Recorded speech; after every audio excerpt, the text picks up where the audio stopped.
Hey everyone, welcome back to Midnight Recaps. What if your dream vacation with your best friends turned into a fight for survival after one wrong decision trapped you inside an underwater cave with a deadly bull shark? Tonight's nightmare is the Devil's Mouth 2026. Before we get into today's nightmare, if you love horror movie recaps like this and you're not subscribed yet, hit that subscribe button. I upload new recaps every week. Now let's get into it.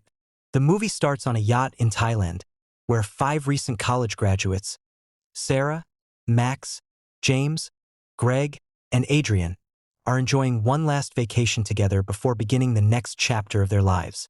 Sarah and Max are best friends, but their friendship isn't exactly balanced. Max has a strong personality and usually makes the decisions, while Sarah struggles to stand up for herself and often goes along with whatever Max wants. The group spends the day partying on the yacht. They dance, drink, take photos, and enjoy every moment together, determined to make this trip unforgettable. Later, Sarah and Max sit at the back of the yacht, where Max reveals that she's moving to Los Angeles after the vacation and wants Sarah to come with her. However, Sarah recently accepted a job in New York and doesn't want to throw away an opportunity she worked so hard to get. Max tells her she isn't giving up the job. She's simply changing direction. Sarah is unsure about the idea. She doesn't know what work she would do in Los Angeles, where she would live, or anyone there besides Max. Max reassures her that knowing her is all she needs. After their conversation, Sarah decides to go for a swim. While she's in the water, she peacefully watches the fish beneath the surface. A little later, the boat pilot tells everyone it's time to head back and asks if they're all on board. The group answers yes, not realizing Sarah is still in the water. Sarah notices the yacht pulling away and starts shouting for them to come back, but the loud music on the boat drowns out her voice. Moments later, she feels a sharp sting and discovers she's surrounded by a school of jellyfish. She desperately tries to push them away and swim to safety, but they're everywhere. Before long, she becomes too weak and starts losing consciousness. Back on the yacht, Adrian suddenly realizes Sarah is missing. The group immediately stops the boat and rushes back to rescue her. Once Sarah is safely back on board, she blames everyone for leaving her behind. The group apologizes and they return to shore. Later, while having dinner together, Max brings up the incident and blames the boat pilot for what happened. Greg disagrees, saying it wasn't anyone's fault. It was simply an accident. Max argues that the pilot should have done a proper head count. Sarah, however, says she doesn't blame the pilot. Max explains that she honestly lost track of time and thought Sarah had already returned to the yacht. Sarah replies that she clearly wasn't on board, and Max responds by saying she's not responsible for everything. Sarah questions that response, which frustrates Max enough to walk away from the table. Greg follows after her, and a short time later, they both return. Max apologizes to Sarah. Sarah accepts the apology, and the group moves on. That night, they all head to the beach. Sarah tells Max that she misses her father and wishes he were still alive. She wishes she could send him photos, ask him which beach he liked the most, or even what kind of street food he would have enjoyed. More than anything, she simply wishes she could still talk to him. Max comforts her and suggests they visit a place called the Devil's Mouth the next day in memory of her father. Sarah thanks Max for helping her stay strong after her dad passed away, saying she probably would have dropped out of school if Max hadn't pushed her to keep going. Soon after, Max and Adrian join the guys in the water for a swim. While they're there, Max suddenly feels something beneath the surface, and everyone quickly rushes back to shore. Moments later, the waves wash up a sea turtle with half of its body badly bitten off. After seeing it, the group leaves the beach. The following day, they set out to explore an underwater cave system known as the Devil's Mouth. They hire a local Thai guide named What to lead the tour. He first asks if anyone has explored a cave before, and everyone shakes their head. He then asks if anyone is afraid of the water. Sarah replies that she isn't afraid of the water itself, only of what might be inside it. What assures her that the water is usually only 10 to 15 meters deep and jokes that they'll probably only see a few small fish, like the ones from Finding Nemo. After that, everyone gets into their kayaks. When they reach the cave entrance, what explains that there are two possible routes. The green path is the easiest and safest option. Max immediately suggests taking the red path instead. What warns them that a recent storm caused early monsoon flooding, making parts of the caves much more dangerous. He gives the group the choice between the safe green route and the longer, riskier red route. Max convinces everyone to take the red path, but what says he'll only agree if Sarah is comfortable with the decision. After thinking about it, Sarah agrees, and the group heads down the red route. Before they continue, what tells everyone that wearing a life jacket is optional. Sarah is the only one who decides to take one. The group then jumps into the water. As soon as Sarah goes underwater, she thinks she spots an eel. What tells her eels don't live inside these caves? But Sarah insists she saw one. They continue deeper into the cave system toward another chamber that what describes as special. Before proceeding, what tells Sarah to fully exhale first, then take one deep breath before going underwater. They pass through a beautiful blue tunnel where sunlight shines onto the white sand below, creating what calls the path back home. Finally, they arrive at the Devil's Mouth, a section of the cave where the rocks resemble giant teeth. As they move farther inside, they fly past a large swarm of bats and continue deeper into the cave. The group then arrives at the skeleton cave. What tells them that there are real human bones beneath the water. He explains that many years ago, a sinkhole collapsed, wiping out an entire village. He reminds them that they are only guests there and that the caves are the true masters, so they must show respect. After taking a few pictures, they continue deeper into the cave system. On the way, they come across several dead fish floating in the water. What explains that they're saltwater fish from the ocean. Everyone wonders how they ended up inside the cave until they discover an opening connected to the sea high above them. Max suggests that the recent storm flooded the caves with seawater, and when the freshwater returned, it killed the marine life trapped inside. As they prepare to enter the next cave through a different route, What asks Sarah to come with him. Curious, she asks why he's giving her so much special attention. What admits that Max paid him extra to keep a close eye on her. But Sarah insists she doesn't need anyone watching over her. Sarah later confronts Max about it. Max explains that after the incident on the yacht, she didn't want to risk anything happening to Sarah again. Sarah feels like Max is treating her like a child instead of trusting her. Before they move on, Max borrows Sarah's knife and carves both of their names into the rock, joking that Sarah is stuck with her. As they continue, What warns everyone to move carefully because sharp rocks lie beneath the water. Adrian accidentally cuts her leg, and Sarah cleans the wound before wrapping it to stop the bleeding.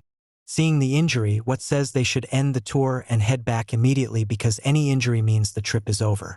Max suggests they quickly visit just one last cave before returning. Adrian assures everyone she's fine, so What reluctantly agrees. Along the way, What asks everyone to switch off their lights. In complete darkness, they witness the water glowing with a beautiful blue color. They spend a few moments admiring the sight before moving on. Unknown to them, a bull shark is silently swimming beneath the water. Sarah gives her life jacket to Adrian before diving underwater. While exploring, she discovers the body of a dead diver. She quickly resurfaces in panic and warns the others. Moments later, the diver's mask floats to the surface. What picks it up and notices deep shark bite marks on it. Realizing a shark is inside the cave system, everyone rushes out of the water. What tells them they need to leave immediately and follow him. But Max refuses to risk swimming through the water with a shark nearby. While the group argues over what to do, What leaves on his own. When Sarah realizes he's gone, everyone begins to panic, unsure of how to escape. The group decides to find their own way out. Along the way, Greg begins to panic and can no longer swim, so Adrian gives him a life jacket. Without warning, the bull shark attacks, charges straight at Greg, slamming him into the cave wall and killing him instantly. The remaining survivors climb onto a rocky ledge for safety. During the attack, Adrian falls into the water and is badly injured by the sharp rocks below. Max believes they should stay where they are because What has probably gone to get help. At the same time, What is desperately trying to escape. However, he spots the shark and quickly climbs onto a rock for safety, but he accidentally slips back into the water. The shark immediately attacks and kills him. His final scream echoes through the caves, making it clear that no help is coming. Realizing they're on their own, the group searches for another escape route. Sarah remembers seeing a passage that connects to the ocean opening they found earlier. Before they can move, Adrian accidentally slips back into the water.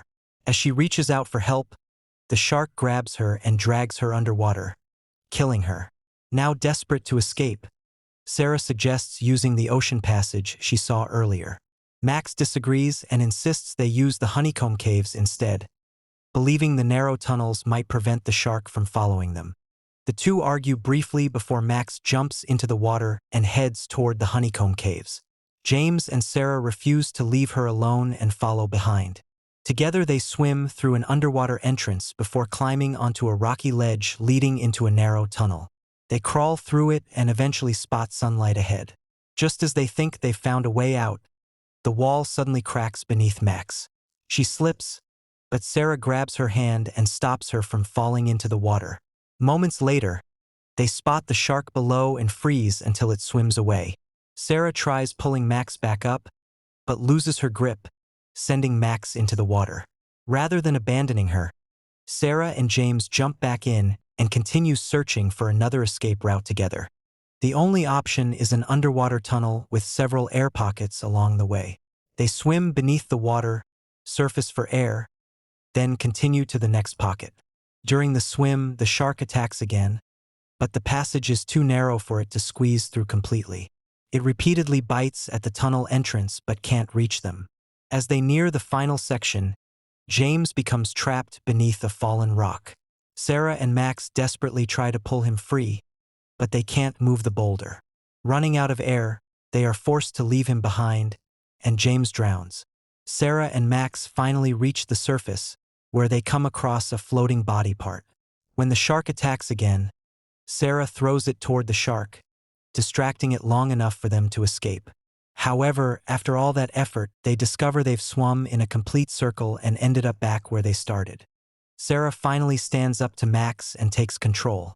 Max blames herself for James' death, but Sarah reminds her that blaming herself won't help them survive. A moment later, Sarah hears a strange noise and tells Max to stay behind while she investigates. She discovers the shark hunting bats inside another section of the cave. Ignoring Sarah's instructions, Max follows her and suggests escaping through the blue tunnel while the shark is distracted. They switch off their lights and quietly swim toward the tunnel so the shark won't notice them. Just as they reach it, the shark attacks again. Max barely escapes onto a rocky ledge, but the shark repeatedly crashes into the cave wall beneath her, causing rocks to fall. One of them crushes Max's hand. Sarah lights a flare and uses it to lure the shark toward her before throwing it directly into its mouth. The burning flare distracts the shark long enough for it to swim away. Sarah rushes over to Max, but Max collapses into the water. Sarah manages to pull her onto a rocky ledge near an opening that leads to the ocean. Looking up, Sarah spots an exit high above them. She climbs toward it but realizes the jump into the rough sea below is far too dangerous, and her rope isn't long enough to reach safely. With no other option, they decide to wait for the tide to rise, hoping the higher water level will allow them to escape. However, Max's injured hand leaves her unable to climb. Sarah decides she'll climb out alone and return with help once the water is high enough. Exhausted, Sarah falls asleep and dreams that she abandons Max despite Max desperately begging her to stay. She suddenly wakes to find Max crying, convinced she's going to die in the cave. Sarah tells Max to do something she's never done before. Trust her. Hours later, the tide finally rises. As Sarah prepares to climb, Max begs not to be left behind. Sarah throws her the rope and tells her to tie it around herself. Despite her injured hands, Max manages to secure the rope, and Sarah begins pulling her up. Suddenly, the bull shark launches out of the water and grabs Max. Since they're tied together, Sarah is dragged toward the water as well. Thinking quickly, she cuts the rope before the shark can pull her deeper into water. Now alone and badly injured, Sarah remembers what was said earlier about the cave's fragile rock formations. Instead of running, She uses herself as bait, luring the bull shark into repeatedly crashing into the weakened stone pillars supporting the cave. The ceiling finally collapses, burying the shark beneath tons of rock and killing it.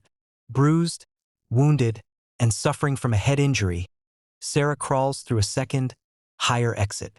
She finally reaches a rocky cliff overlooking the beach and the forest. Safe at last, Sarah lets out a loud scream of relief after surviving the nightmare. That's the end of tonight's recap. If you made it this far, you clearly enjoy horror recaps. Subscribe so you don't miss the next terrifying story. What did you think of this movie? Let me know in the comments below. And if you're craving another terrifying story, tap the video on your screen right now. Trust me, you don't want to miss this one.